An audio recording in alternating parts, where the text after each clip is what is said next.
प्यारे बच्चों, जय हिंद। आपका हमारे YouTube चैनल में हार्दिक स्वागत है। आज हम वार्षिक परीक्षा 2023-24 कक्षा 8वीं विषय गणित का संपूर्ण हल देखेंगे। आप अपनी कक्षा से संबंधित सभी विषय के सॉल्व पेपर भी हमारे चैनल की प्लेलिस्ट में जाकर देख करके अच्छी तैयारी कर लीजिए। साथ ही सभी कक्षा के विषय के वीडियो भी 8 ग्रेड और मुख्य पुस्तक के देख लीजिए, जिससे आपका वार्षिक परीक्षा का पेपर बहुत अच्छा जाए। आपने अभी तक हमारे चैनल को सब्सक्राइब नहीं किया तो कर लीजिए। प्रश्न 1 से 5 तक बहुविकल्पीय प्रश्न हैं। प्रश्न पहला है, परिमेय संख्या 7/8 का योज्य तत्समक है। तो योज्य तत्समक का मतलब होता है कि किसी भी परिमेय संख्या में हम जो योज्य तत्समक है उसे जोड़ें तो उसका मान न बदले। जैसे यदि परिमेय संख्या a है कोई, a में 0 जोड़ें या 0 में a जोड़ें तो हमें a ही प्राप्त होगा, अर्थात वही परिमेय संख्या प्राप्त होगी। इसलिए 7/8 में 0 जोड़ने पर 7/8 प्राप्त होगा। तो 0 जो है योज्य तत्समक होगा, तो C वाला उत्तर इसका सही होगा। योज्य तत्समक होता है 0 और गुणात्मक तत्समक होता है 1। प्रश्न दूसरा, समीकरण ax धन b बराबर 0 में x का मान है। तो सबसे पहले हम धन b का पक्षांतरण कर दें तो ax बराबर ऋण b या x बराबर ऋण b/a। तो इसका सही उत्तर डी वाला होगा, ऋण b/a। प्रश्न तीसरा, एक समबहुभुज का प्रत्येक कोण अंतःकोण 108 अंश है, तो बहिष्कोण क्या होगा।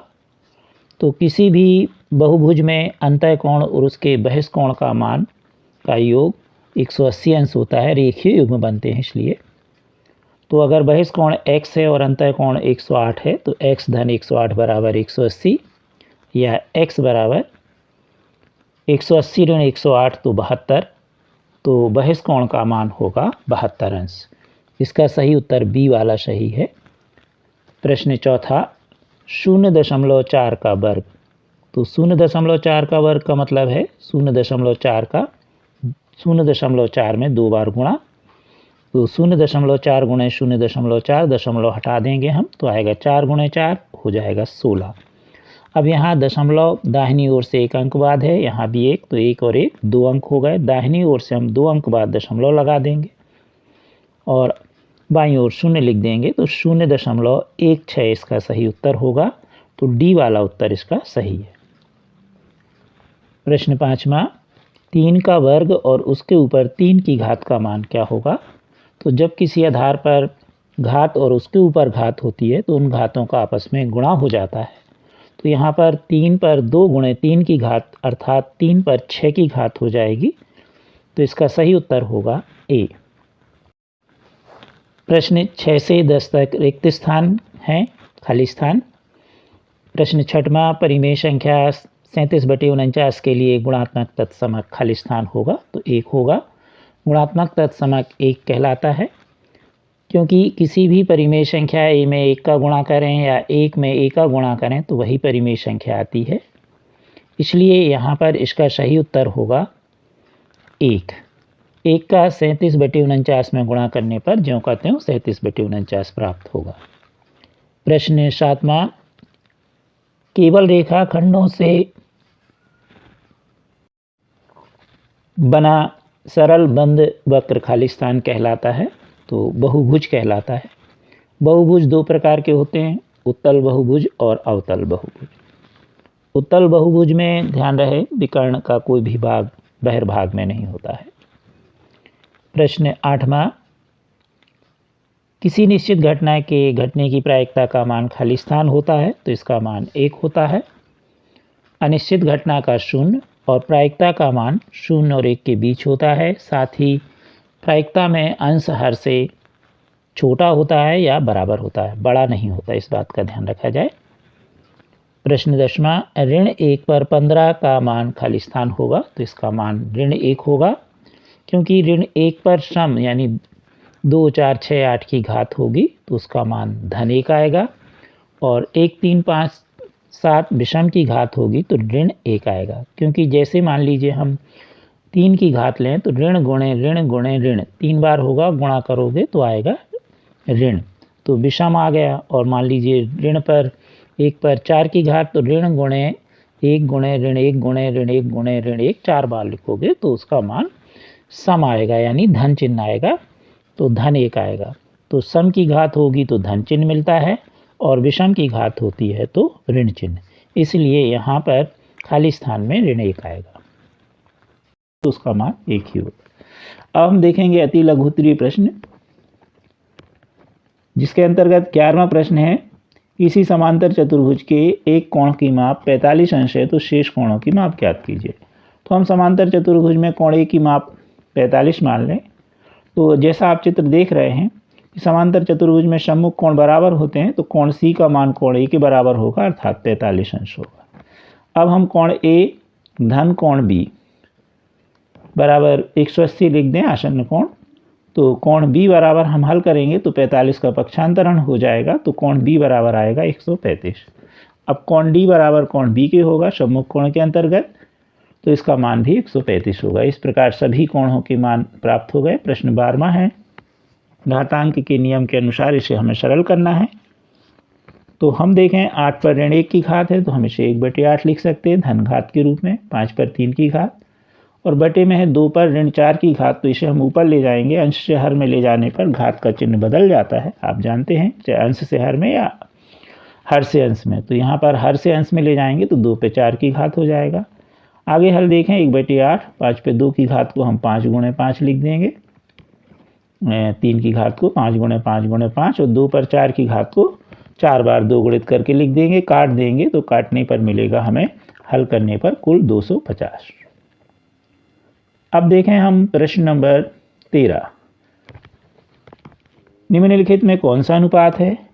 तो ए नंबर में है, किसी निश्चित यात्रा में जो समय और वाहन की चाल है, तो चाल यदि ज़्यादा होगी तो समय कम लगेगा और चाल कम होगी तो समय अधिक लगेगा, इसलिए यह प्रतिलोम अनुपात है। अगला है, किसी देश की जनसंख्या और प्रति व्यक्ति भूमि का क्षेत्रफल। तो जनसंख्या बढ़ जाएगी तो प्रति व्यक्ति का भूमि का क्षेत्रफल घट जाएगा। जैसे मान लीजिए आपके परिवार में भाई 4 हैं और भूमि निश्चित है तो 4 भागों में बटेगी, और 5 हैं तो ज़्यादा हो जाएगी, तो इस प्रकार यह भी प्रतिलोम अनुपात कहलाएगा। 14 प्रश्न है, 14 मीटर ऊंचे एक बिजली के खंभे की छाया 10 मीटर है, उसी समय एक पेड़ की ऊंचाई ज्ञात कीजिए जिसकी छाया 15 मीटर है।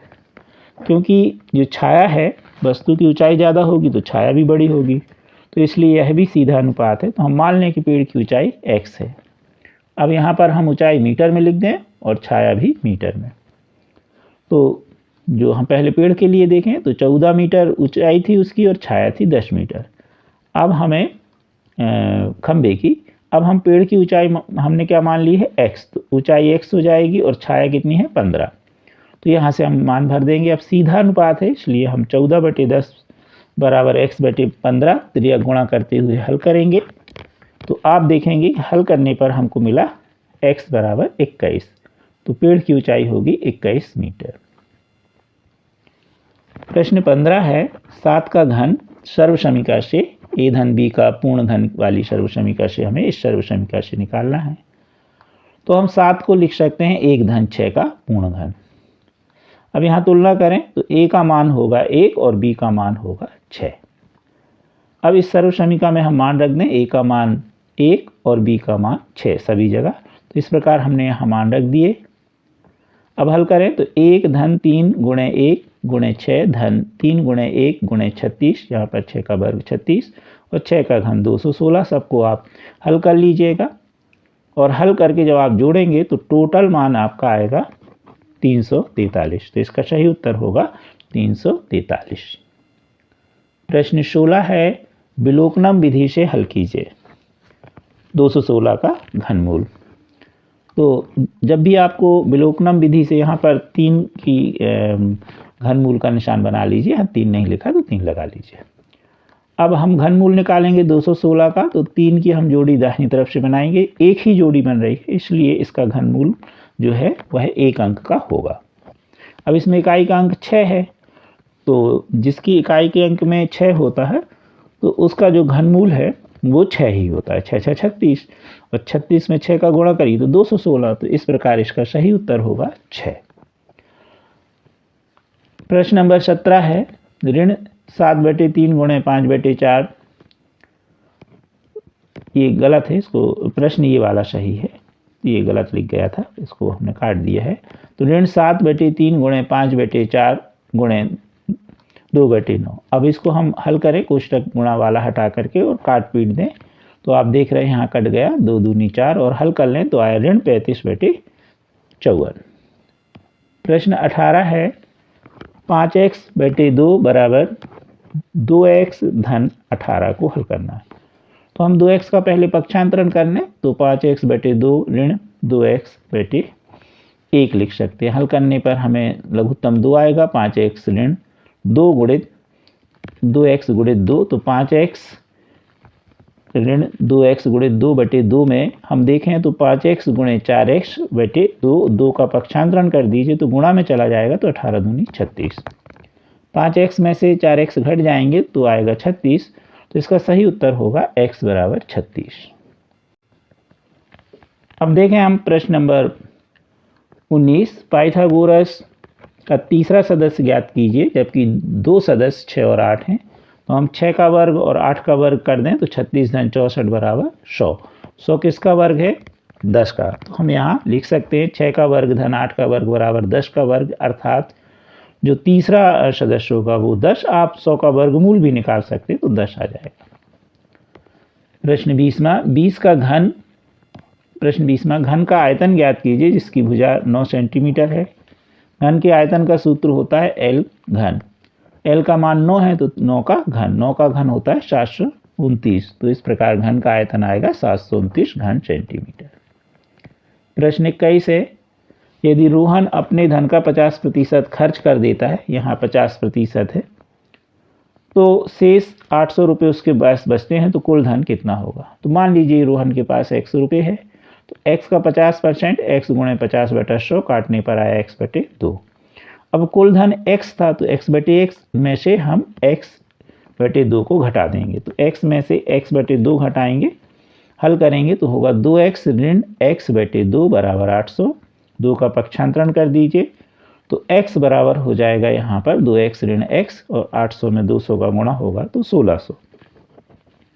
तो जो रोहन है उसके पास कुल 1600 रुपये थे, उसने 50% खर्च कर दीजिए, मतलब 800 खर्च कर दिए तो 800 बचे। अब देखेंगे हम प्रश्न नंबर 23। आपको सरल करना है 4c कोष्टक में ऋण b धन c में से 3a कोष्टक में a धन b धन c ऋण 2b कोष्टक में a ऋण b धन c को घटाना है। तो आप पहले 4c कोष्टक में ऋण a धन b धन c लिख के ऋण लगा के जो घटाने वाला पद है उसे पूरे को मध्य कोष्टक में लिख लीजिए। अब हल करें हम, एक हम बोल के बता दे रहे हैं तो 4c का अंदर गुणा होगा पूरे में तो 4ac ऋण, अब यहाँ पर ऋण है तो ये ऋण रहेगा, ऋण 4ac धन 4bc धन 4c वर्ग। अब यहाँ ऋण ज्यों का त्यों, इसी तरह ये कोष्टक आप हटा लीजिए, ये भी हटा लीजिए, तो इस प्रकार ये प्राप्त होगा। अब यहाँ ऋण है तो ऋण से कोष्टक हटाइए, अर्थात ऋण का गुण होता जाता है तो चिन्ह बदलते जाते हैं। तो यहाँ हो जाएगा ऋण 3a वर्ग ऋण 3ab ऋण 3ac, ऐसे ये सभी पदों के चिन्ह बदल गए। अब हम समान पदों को एक साथ रख देंगे तो ऋण 4ac लिख देंगे। अब ac वाला पद हम देखें कहाँ है, ऋण 3 है तो इसको टिक कर दीजिए, इसको टिक कर लीजिए और लिख दीजिए ऋण 3ac धन 4bc। अब bc जैसा एक और पद भी देखें हम, धन 2bca है तो ये हो जाएगा। इसी तरह आगे बढ़ें, 4 धन 4c वर्ग आ जाएगा, इसके जैसा कोई दूसरा नहीं है तो ज्यों का त्यों, ऋण 3a वर्ग ज्यों का त्यों ऋण, अब आप देखिए 3ac हम ले चुके हैं, टिक हो गया था, तो अब आएगा यहाँ पर हम देखें तो हमारे पास आया ऋण 3ab धन 2ab। अब इसके आगे देखें तो हमारे पास बचेगा ऋण b वर्ग, तो ये ज्यों का त्यों। अब इनको हल कर लीजिए, ऋण 4ac ऋण 3ac तो हो जाएगा आपका ऋण 4ac में से ऋण 3ac दोनों समान हैं तो इसलिए यहाँ हो जाएगा ऋण 7ac। यहाँ पर थोड़ा सुधार लीजिएगा, हमने हल किया जल्दी में, तो यहाँ पर ऋण 7ac हो जाएगा। यहाँ पर आपके हो जाएंगे धन 6bc, यहाँ ऋण 4 सी वर्ग ऋण 3a वर्ग, और यहाँ पर आ जाएगा आपका हल करने पर ऋण ab और ऋण 2b वर्ग। प्रश्न 24वां देखें। एक भवन में 18 बेलनाकार खंभे हैं, त्रिज्या है 35 सेंटीमीटर और ऊंचाई 5 मीटर। 9 रुपये की हिसाब से दर से रंगाई खर्च याद कीजिए। तो त्रिज्या है 35 सेंटीमीटर, तो हम मीटर बदल लें 35/100 मीटर। ऊंचाई h है 5 मीटर। एक जो बेलनाकार खंभा होगा उसका पृष्ठीय क्षेत्रफल होगा, वक्र पृष्ठीय क्षेत्रफल 2πr/h। हल करने पर हमें 2π का मान 22/7, r का मान 35/100 और h का मान आप 5 रख दीजिए। हल करिए तो मिला 11 वर्ग मीटर। कितने का? एक खंभे का। अब ऐसे 18 है तो 18 का गुणा कर दीजिए, तो 18 खंभों का होगा 198 वर्ग मीटर। अब 9 रुपये प्रति वर्ग मीटर के हिसाब से खर्च है, तो हम इसमें 9 का गुणा कर देंगे तो आ जाएगा 1782 रुपये। प्रश्न नंबर 25 देखें। यहाँ पर आपको दिया गया है 44 कोष्टक में x पे 4 की घात ऋण 5x पे 3 की घात ऋण 24x का वर्ग में आपको 11x कोष्टक में x ऋण 8 से भाग दीजिए। यहाँ आप सीधे x उभयनिष्ठ ले सकते हैं। देखिए x वर्ग x पे 4 की घात x घन और x वर्ग में x वर्ग उभयनिष्ठ आ जाएगा। अगर आपसे सीधे उभयनिष्ठ लेते बनता है तो यदि x सभी जगह है तो उसमें छोटी घात कॉमन आती है, तो इसमें x की 2 की घात जो है छोटी है तो x वर्ग उभयनिष्ठ हो जाएगा। नहीं आता छोटी कक्षा में आप, तो आप x को हम x गुणे x 4 बार लिखेंगे, यहाँ पर x गुणे x 3 बार और यहाँ 2 बार। अब इसमें सब में सार्वभौमिष्ठ देखेंगे तो x गुणे x आ जाएगा, यहाँ से बचेगा x वर्ग, यहाँ से बचेगा ऋण 5x और यहाँ से बचेगा 24। यहाँ पर हो जाएगा 44x वर्ग। अब यहाँ पर हमारे पास आया x वर्ग ऋण 5x ऋण 24। अब हम यहाँ पर मध्य पद को ऋण 5x को 2 पदों में तोड़ेंगे, तो यहाँ पर a का मान 1 और c का मान 24 के 2 ऐसे गुणनखंड लेंगे जिसका जो जोड़ या घटाना मध्य पद के बराबर हो। तो यहाँ पर 3 × 24, 8 में से 3 घटेंगे तो 5 आएगा, तो इसलिए हम यहाँ लिख देंगे x वर्ग, यहाँ से बड़ी संख्या ले लेंगे 8 ऋण 8x। अब घटाना इसलिए दूसरा चिन्ह ऋण है तो धन होगा और धन है तो ऋण, तो यहाँ ऋण था तो यहाँ धन हो जाएगा, धन 3x और ऋण 24 ज्यों के त्यों।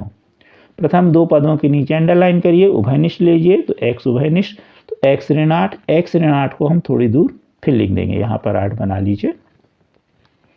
अब यहाँ पर x ऋण 8 दोनों में से उभयनिष्ठ ले लीजिए तो x धन 3 दूसरे कोष्टक में। इस प्रकार ये अंश के गुणनखंड निकल आए। तो 44x वर्ग कोष्टक में x ऋण 8 गुणित x धन 3 और बटे में क्या था 11x कोष्टक में x ऋण 8। तो 11 से 44 काट दीजिए तो 4 और x वर्ग से x कट जाएगा तो x, तो बचा 4x। x ऋण 8 से x ऋण 8 कट जाएगा तो x धन 3। अगला प्रश्न हम देखें, हमारे पास है 26वां प्रश्न। इसमें हम देखें तो एक ग्राफ बना हुआ है, इसके अनुसार हमें प्रश्नों के उत्तर देना है। पहला प्रश्न है रोगी का तापमान 36 डिग्री कब था? तो हम देखें 36 डिग्री ये है और ये कब था हमारे पास, तो ये इसमें लिखा है प्रातः 10 बजे। इसी तरह दूसरा प्रश्न इसमें है रोगी का तापमान दोपहर 12 बजे कितना था? तो आप देख लीजिए 12 बजे, तो ये 12 बजे देखें हम ये है, और इसकी सीध में देखें तो ये कितने बजे है 38 और 39 के बीच, तो इसका उत्तर होगा 38.5। इसी तरह अगला प्रश्न है इस पूरे अंतराल में रोगी का तापमान कितनी बार समान था? तो हम देखें यहाँ समान बिंदु ऊंचाई पर ये 2 बिंदु है, तो 1 बजे से 2 बजे के बीच कैसा तापमान था? समान था। अगला प्रश्न है रोगी के जो तापमान है अधिकतम और न्यूनतम में कितना अंतर है? तो हम देखें सबसे ऊपर वाला बिंदु, तो सबसे ऊपर वाला बिंदु है 39 पे और सबसे नीचे वाला बिंदु है 35.5। तो 39 में हम 35.5 घटा देंगे तो हमारा उत्तर आएगा 3.5 डिग्री सेल्सियस। अंतिम प्रश्न है किन अंतरालों में रोगी का तापमान घटने का जो है वो रुझान दर्शाता है? तो ध्यान से देखिए जो ग्राफ है वो यहाँ से बनना चालू हुआ, बढ़ता गया, अब यहाँ से ग्राफ गिर रहा है। कितने बजे के बाद? 11 बजे के बाद से ग्राफ कैसा हो रहा है? डाउन हो रहा है। तो 11 बजे से लेकर यहाँ तक आप देखिए ग्राफ डाउन हुआ, यानी कितने बजे तक? 2 बजे तक। यानी 11 बजे के बाद से रोगी का तापमान गिरा है, फिर बढ़ने लगा है। तो इसका उत्तर होगा 11 से लेकर के 2 बजे।